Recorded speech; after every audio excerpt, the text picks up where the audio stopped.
Sobrang video call ay hindi solusyon sa LDR. Kasi maraming LDR ang akala kapag laging naka-video call, mas okay na.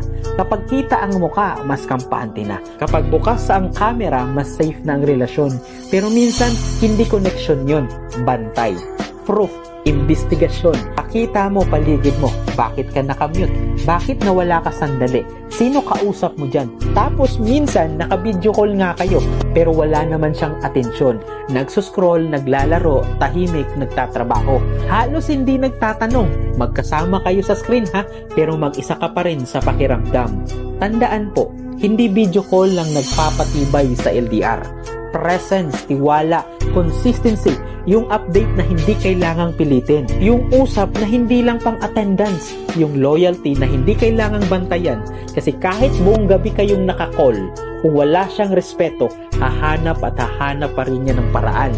At kahit 10 minuto lang ang usap nyo, kung buo ang attention niya, mararamdaman mong pinipili ka niya. Kasi sa totoo lang, dyan napapagod ang LDR.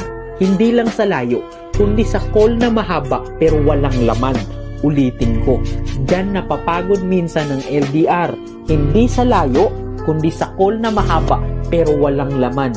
Sa kamera na bukas pero puso niyang malayo. Sa relasyon na kailangan mong bantayan para lang hindi ka lokohin. Kaya wag mong sukatin ang tibay ng LDR sa haba ng video call. Tanungin mo, kapag naka-call ba kayo, nandyan ba talaga siya?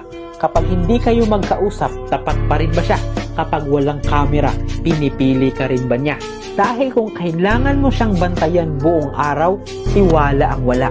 At kung naka-video call nga kayo pero walang attention niya, attention mo, hindi layo ang problema, presensya ang kulang. Kaya uulitin ko, ang sobrang video call ay hindi solusyon sa LDR. Ang sobrang video